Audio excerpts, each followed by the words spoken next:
TV Confidential is available online for listening on demand as a podcast through iTunes, Spreaker, Apple Podcasts, Spotify, Stitcher, and anywhere else where you could download podcasts. You can also listen to recent episodes of TV Confidential on demand for free on the Listen Now page at televisionconfidential.com. Hi, this is Lindsay Wagner. You are listening to TV Confidential.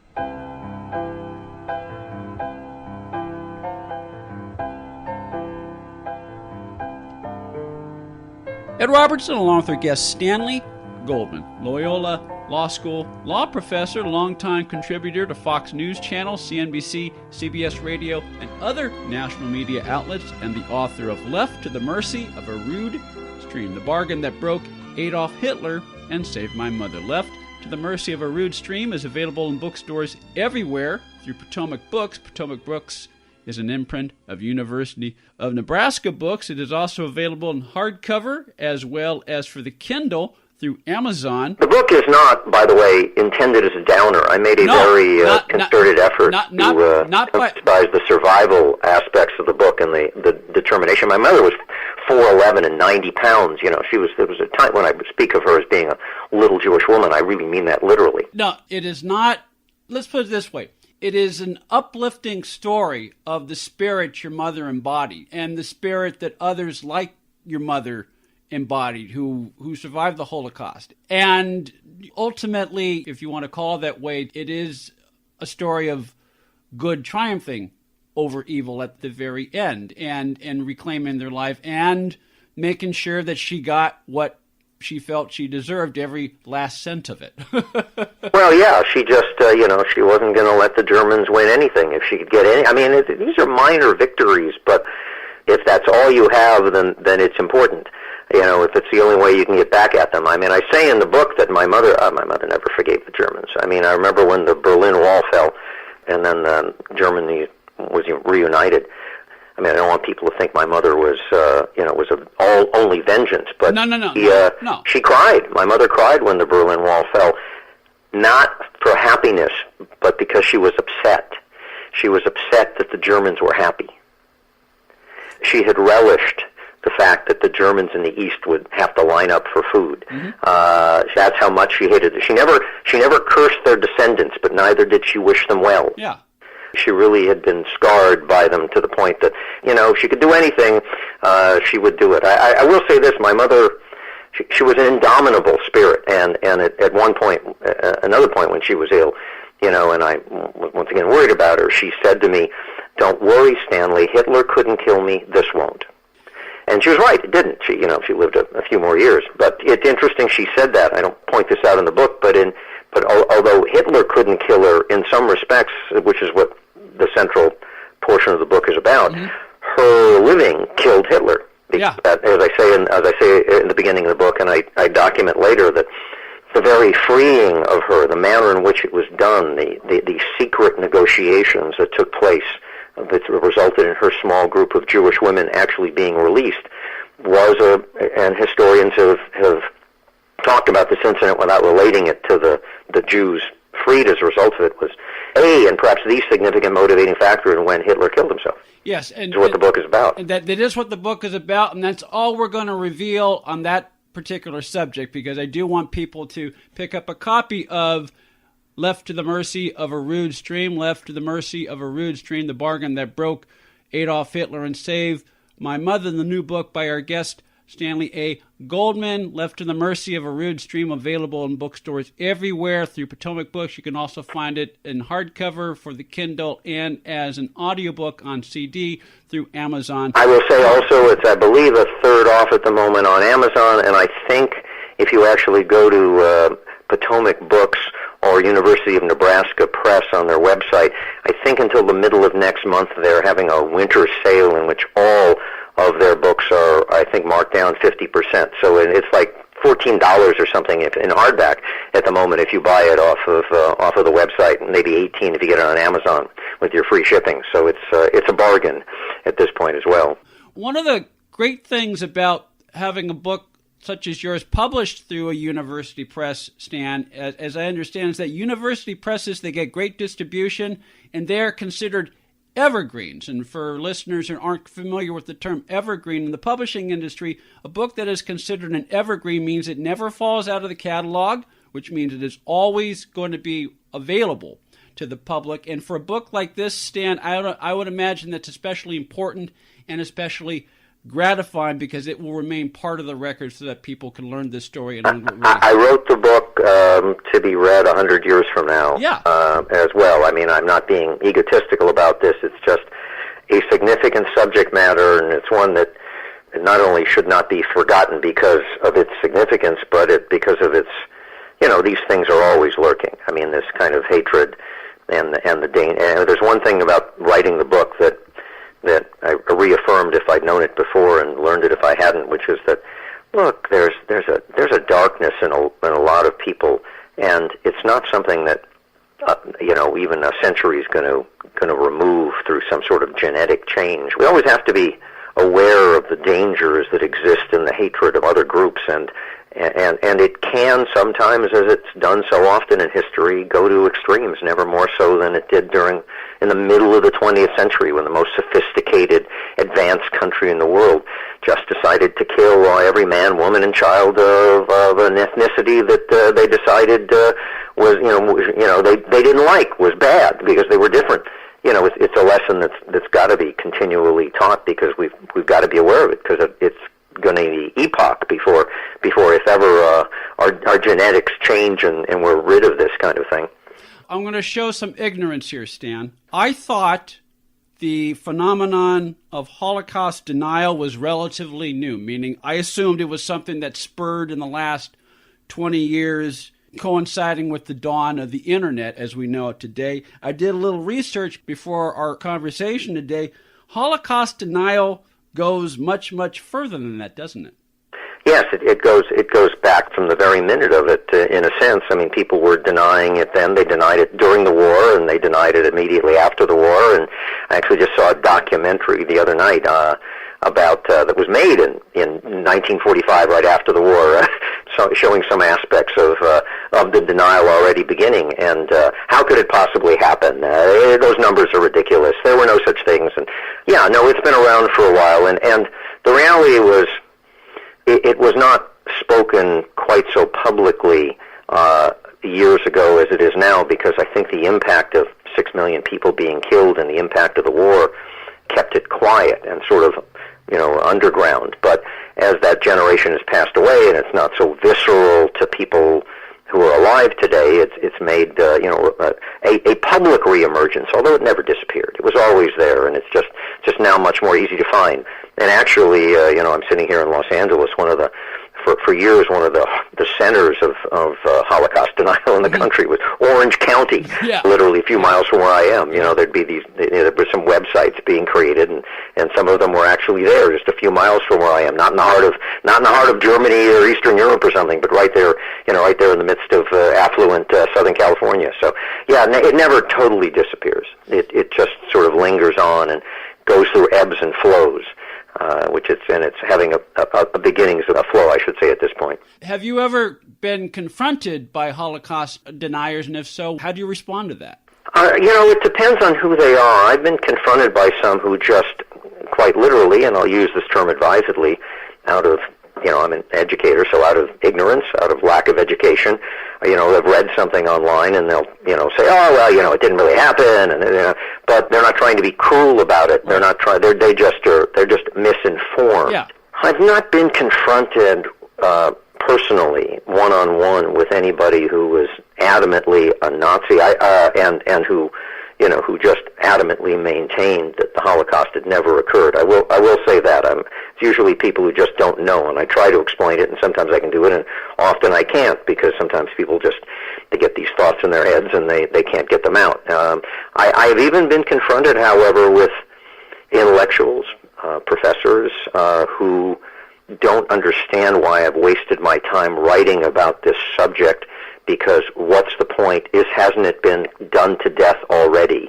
When are you going to let it go? And in many ways, they upset me far more than do the people who speak out of ignorance, because they should know better. what was that? There was a great old movie made 70, 80 years ago about detectives in New York. It was called The Naked City. It's like one of those 4-star old black and white kind of film noir films. Yeah. I remember it begins with a narration that says there are 8 million stories in the Naked City. Well, it's a murder mystery, and how many murder mysteries have we seen on television in the last 70 years, 75? I mean, it's like there are tens and tens and tens of thousands of shows that have been based on some murder, in some TV series, just thousands and thousands of them, and yet we keep making them. Well, there were millions of stories that came out of the Holocaust. Yeah. Survivors and those who died, and the fact that you couldn't find something interesting or important in someone else's story is not true.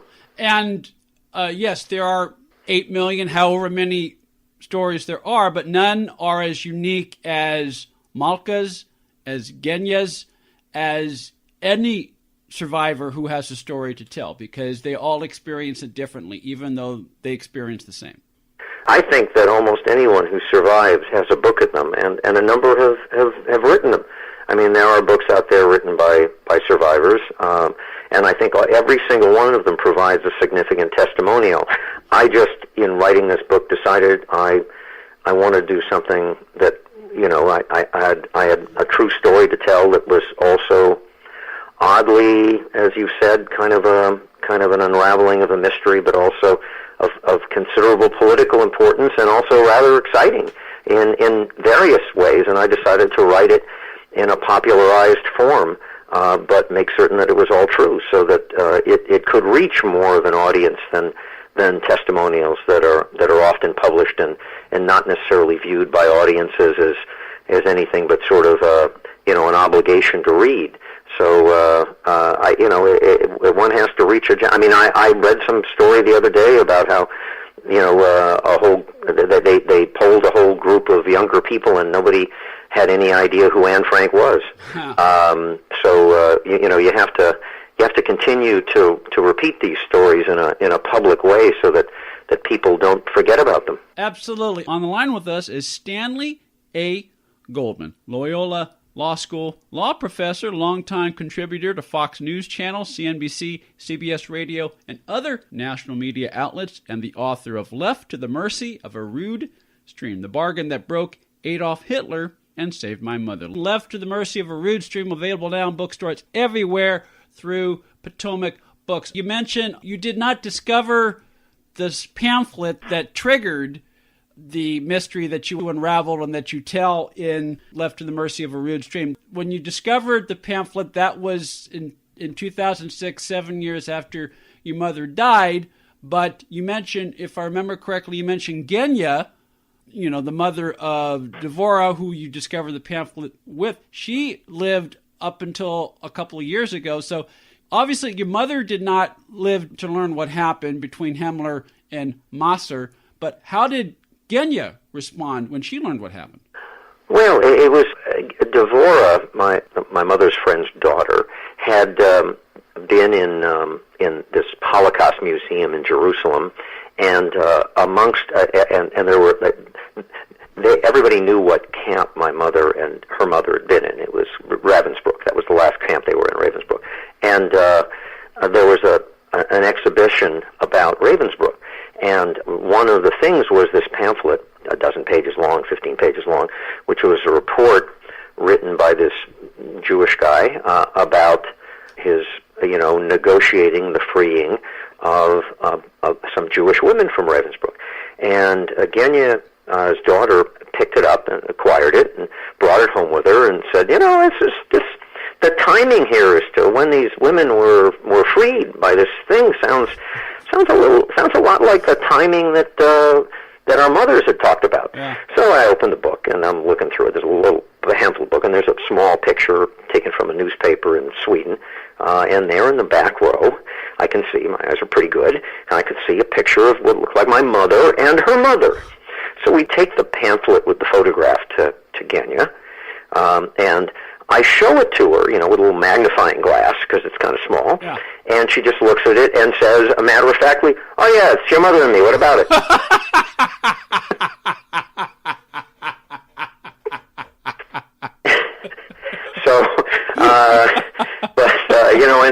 didn't know, what the connection is. Yeah. Your mother and me. What about it? Yeah.